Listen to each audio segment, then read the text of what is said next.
l'institution scolaire, je n'en ai que 10.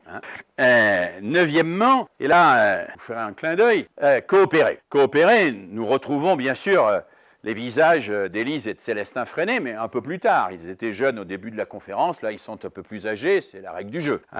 Élise et Célestin Freinet, coopérer pour articuler le développement de chacun et la construction du bien commun. Alors oui, c'est l'idée forte, au fond, au-delà de ce donner goût à l'enfant qu'on évoquait tout à l'heure, que portent Élise et Célestin Freinet. La coopération, c'est la clé du développement individuel et collectif, mais individuel et collectif, et toutes les formes de coopération. Alors, je ne vais pas détailler, ce serait trop long et trop compliqué, mais la coopération, ça commence avec l'entraide. J'aide quelqu'un, on l'a vu sur la gravure de Pestalozzi, et quand j'aide quelqu'un qui ne sait pas faire en lui expliquant quelque chose que j'ai compris, non seulement je lui rends service, mais je me rends service. Et je me rends service parce qu'en expliquant à quelqu'un quelque chose que je sais, je le sais encore mieux. Et son ignorance même me donne la possibilité d'approfondir ce que je sais. Et quand je l'ai expliqué, je le sais encore mieux qu'avant de l'avoir expliqué à quelqu'un d'autre. C'est Camus qui dit dans son fameux texte de Nobel, quand il remercie M. Germain, on cite toujours M. Germain, mais on ne cite pas la deuxième partie de son discours, si vous voulez savoir quelque chose, commencez par l'enseigner. Ce qui n'est pas absolument idiot. Alors, vous me direz, c'est un peu du Jacotot ressucé. Pas tout à fait quand même, en tout cas, chacun a pu expérimenter que expliquer à autrui, c'est aussi progresser. Alors ça, c'est la forme la plus élémentaire de la coopération, c'est l'entraide. Je fais partie de ceux qui estiment que le système éducatif français s'est passé de cette forme de coopération qu'est l'entraide à tort depuis très longtemps, en particulier depuis que Guizot a imposé ce qu'on appelle le modèle simultané au détriment du modèle mutuel. Dans les années 1830, il y a deux modèles qui luttent entre eux pour prendre l'hégémonie sur le système scolaire français. Il y a le modèle qu'on appelle simultané, qui est issu de Jean-Baptiste de La Salle, c'est le modèle des frères des écoles chrétiennes, modèle dans lequel il y a un enseignant qui enseigne à des élèves du même âge, du même niveau, qui font la même chose en même temps, sous son autorité. Et puis il y a le modèle mutuel, qui a été aussi expérimenté chez les religieux de Charles d'Émiat, mais qui vient également de Lancaster et de Bell en Angleterre, qui est un modèle dans lequel les classes sont à la fois plus nombreuses et surtout plus hétérogènes, et où les élèves travaillent par atelier, où les moniteurs enseignent aux plus jeunes, où les élèves travaillent sur des documents, etc. etc. Or, 1832, Guizot, qui n'est pas un républicain, qui n'est pas un démocrate, qui militera toute sa vie contre la République, contre la démocratie, Guizot interdit le modèle mutuel et impose le modèle simultané. Guizot impose le modèle simultané de Jean-Baptiste de La Salle, c'est-à-dire qu'il impose l'idée qu'une classe, c'est un ensemble de 20 à 30 personnes du même âge et du même niveau qui font la même chose en même temps sous l'autorité du maître. Et ça va rester. Ça va rester tellement qu'aujourd'hui, on en est tous encore plus ou moins persuadés que c'est une espèce de représentation archétypale, qu'une bonne classe, 24 à 30 élèves du même niveau, du même âge, qui font la même chose en même temps sous l'autorité du maître. Ce que nous appelons dans notre jargon la forme scolaire. Eh bien, cette forme scolaire imposée par Guizot, elle interdit la coopération. Elle fait de la classe une juxtaposition d'individus et de relations duelles. On ne coopère pas ou de manière tout à fait exceptionnelle. Eh bien, l'importance de quelqu'un comme Freinet, c'est d'avoir montré la richesse de la coopération. Alors, à travers l'entraide, mais à travers une multitude d'autres formes de coopération. Alors, coopération en matière de création, en matière de documentation. Notre collègue qui s'est occupé des BT sait à quel point la coopération est un élément essentiel pour la construction de ces bibliothèques de travail. Pour ceux qui ne sont pas au courant, dans la pédagogie Freinet, il y a tout un travail à la fois autour des exposés, autour des BT, des bibliothèques de travail, c'est-à-dire un travail sur la recherche documentaire.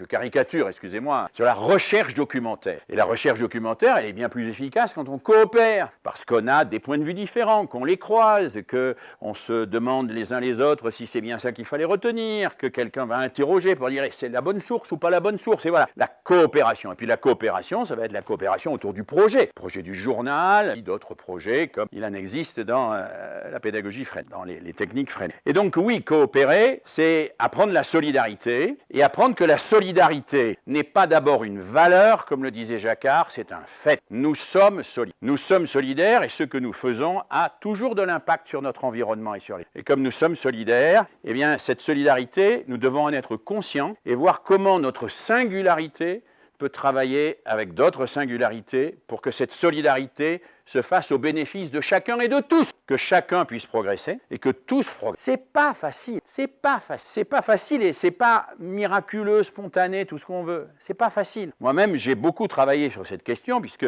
mes premiers travaux universitaires portaient sur toutes les formes de travail de groupe. Et j'ai observé beaucoup de groupes au travail. C'est compliqué, hein, vous donnez à des élèves, je sais pas, faites un panneau sur un pays d'Afrique ou sur un papillon ou sur un animal. Qu'est-ce qui se passe en général assez spontanément? Celui qui sait dessiner, dessine. Celui qui sait écrire, écrit. Celui qui a des images chez lui, les apporte. Puis celui qui ne sait pas dessiner, dessine pas. Celui qui ne sait pas écrire, écrit pas. Celui qui n'a pas d'images, il les apporte pas. Et celui qui ne fait rien faire de tout ça, il fait rien. Et heureusement qu'il ne fait rien parce que sinon le panneau serait raté. On faisait dessiner le mauvais dessinateur. Bon. Et donc on arrive à une conception finalement assez rationnelle de la division du travail entre concepteurs, exécutants, chômeurs et gêneurs. Les concepteurs conçoivent, les exécutants exécutent, les chômeurs ne font rien et les gêneurs, on les refile au groupe d'à côté. Où on essaye de les neutraliser autant que faire se peut. Et alors ça, Freinet, tous les pédagogues de la coopération en ont été bien conscients. Ils l'ont senti, ils l'ont vu. Par exemple, quand Freinet introduit les brevets qu'il va chercher dans le scoutisme, il le dit lui-même qu'il va les chercher dans le scout, c'est parce qu'il estime qu'il faut aussi donner des objectifs individuels. Alors il y a brevets facultatifs et brevets obligatoires, je n'entre pas dans les détails, mais parce qu'on ne peut pas se contenter de laisser chacun faire ce qu'il sait déjà faire. Et il faut que chacun accède à un certain nombre de savoirs. Il va créer derrière les bandes enseignantes qui sont l'ancêtre du travail individualisé, les plans de travail, tout un tas de choses de ce type. Tout ça, c'est avec le souci de conjoindre en permanence le projet collectif et l'apprentissage individuel. Chacun va se développer pour mettre ce qu'il sait au service du collectif, et le collectif se développera parce que chacun se développe et aidera chacun à se développer. On est dans une pédagogie authentiquement coopérative. Et si je cite le nom de pédagogie coopérative ici, c'est pour parler d'Élise et de Célestin Freinet, mais c'est aussi pour donner un coup de chapeau à quelqu'un qui est dans l'actualité, j'allais dire malheureusement dans l'actualité, qui est Paulo Freire. Paulo Freire est un éducateur brésilien qui a beaucoup travaillé sur l'alphabétisation et qui a beaucoup travaillé sur la pédagogie Freinet. Alors, on trouve dans les écrits de Paulo Freire énormément de choses sur la pédagogie Freinet. En particulier un texte célèbre qui s'intitule « Les rêves de Freinet sont aussi mes rêves ». Un magnifique texte, je vous le lis. « Les rêves de Freinet sont aussi mes rêves. Il y a concordance de nos rêves et de nos objectifs. La lutte, l'engagement permanent pour une éducation populaire, pour une école qui, tout en étant sérieuse, n'a pas honte d'être heureuse. Je vois les mêmes questions problématiques dans l'éducation brésilienne que celles que Freinet a vues dans l'éducation française. Je les appelle dichotomias.